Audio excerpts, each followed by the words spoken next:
और एक गाना भी है, जैसी करनी वैसी भरनी, जैसी करनी वैसी भरनी। घर के बच्चे तक इसके मुंह पे इसके कारनामों की धमकी दे रहे हैं। भैया इससे बुरा दिन कुछ नहीं हो सकता इससे। Hello friends, welcome back to my channel Earth Mom Dehradun और मैं हूं ज्योति। वेलकम करती हूं आप सबका अपने चैनल में। अगर आप चैनल में न्यू है तो मेक श्योर चैनल को सब्सक्राइब करना बिल्कुल मत भूलिए।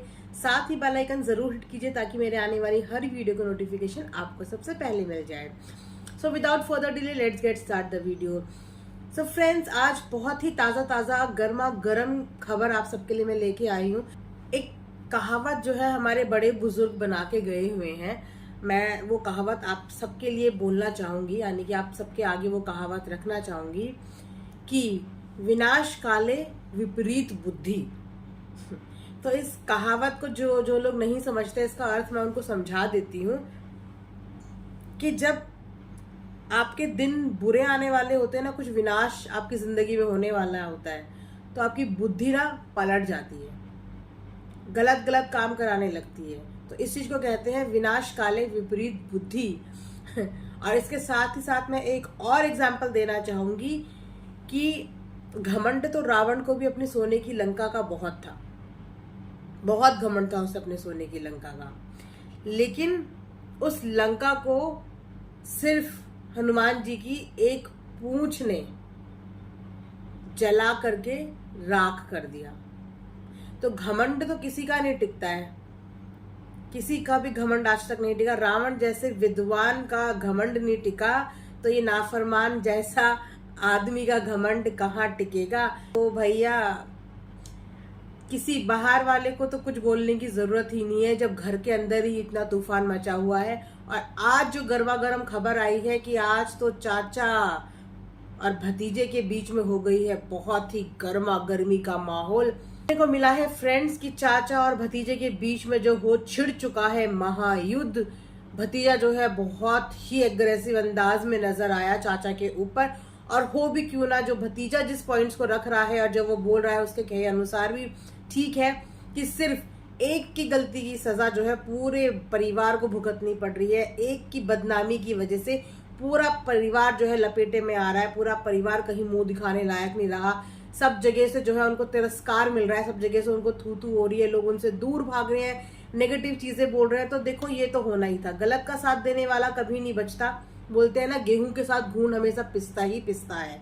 तो वही आप लोगों का भी परिवार आपका एक ही है, और आप ही लोग जो थे उसके गलत में आके सपोर्ट पे खड़े हो गए थे। और आज जो है भाभी सरोज भी रो रो के यही बोल रही थी कि जब लोगों को जरूरत थी, हमारे रिश्तेदारों को जरूरत थी, तो हमारे आगे रो रो के हमसे बुलवाया गया, वीडियो बनवाई गई, लेकिन हमारे लिए आज कोई नहीं बोल रहा है, हमारे लिए आज कोई खड़ा नहीं हो रहा है। तो ये भाभी सरोज जो है पोल खोलती हुई नजर आई, और साथ ही साथ उनके बेटे ने पीछे से बोल रहे थे, मैं ये क्लिप आगे ऐड कर दूंगी कि देख लेंगे, जिस दिन मैं अपनी पे आया तो मैं अपने चाचा सबकी पोल खोल के रख दूंगा। ऐसा कोई परिवार होता है क्या? मैं जिस टाइम बोलने पे आ गया ना, इसकी सारी सच्चाई खोल दूंगा, ठीक है। चाहे वो मेरे चाचा हो, चाहे मेरे पापा हो, चाहे मेरी मम्मी हो, तो फैमिली वो नहीं होती जो नहीं निभाती, सारे लोगों का नाश कर देती है। फैमिली वो नहीं होती, फैमिली वो होती है जो अपने सुख दुख में काम आती है। तो जब ये लोग ही अपने परिवार को खुद अपने मुंह से कह रहे हैं कि ऐसा कोई परिवार होता है क्या, तो हम तो भाई कहेंगे ही। जब इनके खुद के घर वाले अपने परिवार को परिवार मानने को तैयार नहीं है, परिवार को समझने को तैयार नहीं है, तो दूसरा बंदा तो भाई कहेगा ही। अभी भी कुछ जो है ऐसे लोग जो एग्जिस्ट करते हैं इसी संसार में, जिनको अगर ये भी दिखा देना कि देखो वो क्या कर रहा है, देखो उसने चोरी करी है ना तुम्हारे सामने, तो वो इस तरीके से बन जाएगा जैसे गांधी जी के 3 बंदर होते हैं ना, बुरा ना देखो, बुरा ना बोलो, बुरा ना सुनो। तो बुरा ना बोलो, बुरा ना सुनो वाली तो वो चीजें भूल जाएगा, बुरा ना देखो वाली चीजें वो ऐसे आंख बंद करके कहेगा कहाँ कुछ हो रहा है, कुछ भी नहीं हो रहा है, वहां तो सब ठीक है। तो ये हाल है कुछ अंधे लोगों का कि जिनको सच जानने में कोई इंटरेस्ट नहीं है, उन्हें चाहिए बस एंटरटेनमेंट के लिए, मतलब इंसानियत ही नहीं है लोगों की। इनका तो खुद का परिवार ही एक दूसरे के खिलाफ जो है प्रूव्स दे रहा है, एक दूसरे के खिलाफ एक दूसरे को धमकी दे रहा है, खुले में धमकी दे रहा है, व्लॉग में धमकी दे रहा है, सोशल मीडिया पे धमकी दे रहा है। तो उनके लिए भी इंटरव्यू कंडक्ट कराया जाए ना। बाकी लोग बाहर वालों के लिए तो तुमने इंटरव्यू कंडक्ट करा दिया कि बाहर का कोई हमें धमकी दे रहा है, इधर का कोई हमें धमकी दे रहा है। तुम्हें तो धमकी तुम्हारे खुद के परिवार के बच्चे तक देने लग गए हैं। मतलब इतने बुरे दिन इस नाफरमान मलिक के आ चुके। फाइनली भाभी सरोज का भी सब्र का बांध जो है वो टूट चुका है, क्योंकि उनको इतनी जबरदस्त गालियां पड़ रही है कमेंट सेक्शन में, इतना गलत उनको लोग बोल रहे हैं। एकदम से उनके व्लॉग्स के व्यूज जो है ना वो बिल्कुल डाउन चले गए। यहाँ तक भी मजबूर हो गई कि मैं व्लॉगिंग ही छोड़ रही हूँ। क्या फायदा हमारी इतनी मेहनत करने का जब हमारे व्यूज ही ड्रॉप हो गए हैं। उन व्यूज को ड्रॉप होने का जो सीधा सीधा आरोप उनका बेटा लगाता हुआ नजर आया है नाफरमान मलिक पे, कि इनके कारनामों की वजह से हमारे जो है पूरे व्यूज डाउन हो चुके हैं। इस मलिक फैमिली को क्लीन करते करते, क्लियर करते करते सारे लोग हमें गालियां दे रहे हैं, जबकि हमारी कोई गलती नहीं है। इन लोगों ने अपनी भाभी को तक नहीं छोड़ा, उसका तक बेचारी का इतना इस्तेमाल कर दिया। जहां नाफरमान मलिक बोलता है मैं अपने भाई के लिए इतना खर्चा करता हूं, मैं अपने भाई के लिए इतना पैसा देता हूं, ये कोई पैसा नहीं देता। इसीलिए इसने इन लोगों के हाथ में कैमरे थमा दी और सारा एक्सेस सबके अकाउंट्स का अपने पास रखता है, क्योंकि ये सिर्फ इनको उतने ही पैसे देता है जितने इनके घर का खर्चा चल सके। और अपनी जेब से ये अपने भाई की नशा मुक्ति केंद्र का पैसा नहीं भर रहा है, उन्हीं के कमाए हुए पैसों से अपने भाई का नशा मुक्ति केंद्र का पैसा भर रहा है ये। क्योंकि जिस समय पे सरोज ने आज रोते रोते यही बताया कि मैंने लोगों के घर के बर्तन तक मांजे हैं, मैंने क्या काम नहीं किया, कितने बुरे दिन हमारे रहे हैं, हमने क्या क्या काम नहीं दिया। यहाँ इनकी भाभी रोती है, वहां इनकी बहनें रोती है। मतलब नाफरमान मलिक के अलावा इसके खानदान के भाइयां, बहनें, भाभियां सब बेचारे पोछा झाड़ू मार मार के जिंदगी काटी, और जो ऐश और आराम करी है वो सिर्फ नाफरमान मलिक ने करी है। और अब क्योंकि नाफरमान मलिक को और पैसों की भूख है, मतलब इसे कितनी भूख है, इसे इतनी भूख पैसों की है कि इसने परिवार के सब लोगों का जो है व्लॉगिंग चैनल खुला के सबके एक्सेस अपने पास रख लिए, ताकि एक लिमिटेड अमाउंट इन लोगों को मैं देता रहूं और मैं ये वाहवाही बटोरता रहूं कि देखो मैं अपने परिवार को पाल रहा हूं, मैंने अपने परिवार को इंडिपेंडेंट बना दिया। तो मतलब ये वो चिंदी चोर है ना कि जो चाय में पड़ी हुई मक्खी को भी निगल के चूस ले, उस चाय को फेंकेगा नहीं। ये इतना चिंदी चोर है। इतना लाखों कमाने के बाद भी जो उसकी कमाने की भूख है, जो उसकी पैसों की भूख है ना, वो शांत होने का नाम नहीं ले रही है। बाहर वालों को तो ये क्या टारगेट करेगा, बाहर वालों को तो ये क्या ही करेगा। इसने तो अपने घर वालों में किसी को छोड़ा ही नहीं है, अपने घर वालों को तक इसने नहीं छोड़ा, उनके खून पसीने सब चूस रखे हैं इसने। और जब कोई इसकी बात नहीं मानता तो धमकियां देते हैं ये लोग, दिन रातों रात घर पहुंच जाते हैं, रातों रात धमकियां दे दे के बैठा बैठा के वीडियो बनाते। तो इस तरीके का इसने जो है दबदबा अपने खुद के परिवार के सदस्यों के दिल में अपने लिए बना रखा है। आपको उनकी शक्लों से ही दिखेगा कि उनके अंदर कितना खौफ है इसके लिए।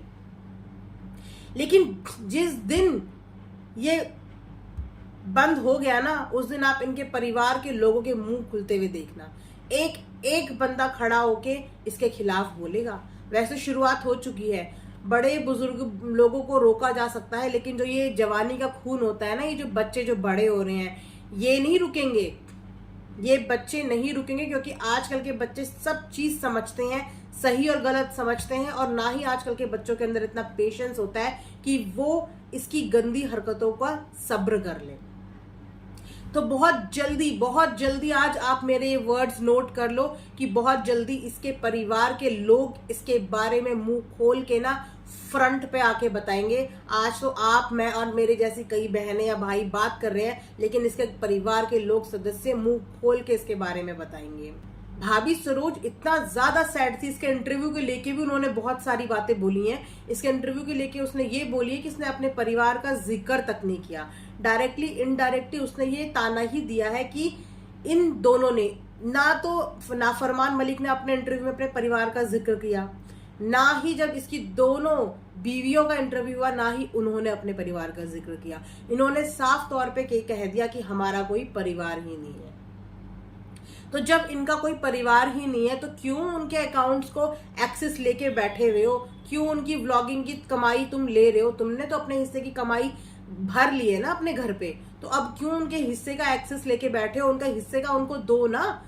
तो उनको थमाओ उनके हिस्से का, जब वो तुम्हारा परिवार ही नहीं है। वो तुम्हारा परिवार तब हो जाता है जब तुम्हारे कोई गाना लॉन्च होना होता है तो तुम परिवार के हर एक सदस्य को बोलते हो कि नाचो मेरे गाने पे, नाचो मेरे गाने पे, तब वो तुम्हारा परिवार हो जाता है। लेकिन जब उस परिवार को तुम्हारी जरूरत होती है और जहां पर उस परिवार को प्रेजेंट करना होता है तब तुम ये रोने धोने लगते हो कि मेरा परिवार में कोई नहीं है। मतलब तुम सारे भाई बहन भाभी तुम्हारे खानदान के किसी को भी ले लो, जिसकी मुंह से सुनो वो यही कहता है मेरा कोई नहीं है, मैंने जो किया अकेले किया। फिर उससे सुन लो मेरा कोई नहीं है, मैंने जो किया अकेले किया। फिर तीसरे से सुन लो मेरा कोई नहीं है, मैंने जो किया अकेले ने किया। फिर चौथा उसके लिए बोलता है अरे वो झूठ बोल रहा है, मैंने उसके लिए ये किया। तो इस तरीके का तो इनके परिवार में खिचड़ी पकी हुई है। लेकिन चाचा और भतीजे बिल्कुल आमने सामने आ चुके हैं। मजा आ गया, मतलब मजा। अब थोड़ी बहुत उम्मीदें इस भतीजे से ही है कि ये कुछ अपने सेल्फ रिस्पेक्ट के लिए स्टैंड ले, थोड़े अपने लिए अपनी माँ के लिए स्टैंड ले। जरूरी नहीं होता कि तुम कुछ बोल के ही स्टैंड लेते हो, जरूरी होता है कि तुम्हारी भी आगे बहनें हैं। अगर इसी तरह तुम गलत लोगों का सपोर्ट करते रहे ना तो तुम एक इतनी छोटी जगह में रहते हो ना, तुम्हारे पास उनकी तरह 10-10 बॉडीगार्ड नहीं है। तुम एक छोटे गांव में रहते हो जहां पे तुम्हारा निकलना चलना फिरना मुश्किल हो जाएगा, लोगों के ताने सुनने की हिम्मत नहीं होगी। और आजकल के नौजवानों में वाकई में इतनी पेशेंस नहीं होती है। तुम्हारे लिए यही बेटर है कि जब उन्होंने तुम्हें ऑलरेडी हर इंटरव्यू में हर चीज में अलग कर ही दिया है अपने परिवार से, जब उसने तुम्हारा सरनेम तक हटा दिया है, तुम्हारे खानदान का नाम, तुम्हारे खानदान की सरनेम तक उसने हटा दिया है, तो इसका तो यही प्रूव है कि वो पहले ही तुम्हारे खानदान से आउट हो चुका है। तो तुम क्यों उसको अपने खानदान में खींचने की कोशिश करते हो? भी अच्छा नहीं लगता, क्योंकि तुम लोगों की, हम भी जानते हैं कि तुम लोगों की कोई गलतियां नहीं है। तुम लोगों की गलती है तो सिर्फ इतनी है कि तुम उसके डर में आके, उसके बहकावे में आके या उसकी रिक्वेस्ट में आके उसके लिए अगेंस्ट ना होने की बजाय उसके सपोर्ट में खड़े हो जाते हो। तो इस मजबूरी को हम आप लोगों की बहुत अच्छे से समझते हैं और यही विश करते हैं कि आप लोग इस गंदी दलदल से जल्दी बाहर निकले और अपने बच्चों को जो है ना अच्छा भविष्य दे। क्योंकि नाफरमान मलिक के ने अपने बच्चों का क्या भविष्य करना है ये वो सेट कर चुका है, लेकिन आप लोगों को अपने बच्चे का क्या भविष्य करना है ये आप लोगों के हाथ में है। अभी भी अपने बच्चों का भविष्य संभाल लीजिए, इस गंदगी से बाहर निकल जाइए और उनको एक अच्छा फ्यूचर दीजिए। मैं आप लोगों को सिर्फ यही राय दे सकती हूँ। और आप लोग भी अगर उन लोगों इनके सरोज भाभी या बाकी बहनों के चैनल्स देखते हो तो उनके चैनल्स में गाली देने की बजाय उनको यही सलाह दो कि यहाँ से कट आउट कर लो, इस दलदल से बाहर निकल जाओ, वरना गेहूं के साथ घून पिसने से कोई भी नहीं रोक सकता। तो यहीं पे आज का वीडियो करते हैं एंड होप करती हूँ कि आपको आज का वीडियो पसंद आया होगा तो चैनल को सब्सक्राइब करना बिल्कुल मत भूलिए, साथ ही बेल आइकन हिट कर दीजिए ताकि मेरे आने वाली हर वीडियो का नोटिफिकेशन आपको सबसे पहले मिल जाए।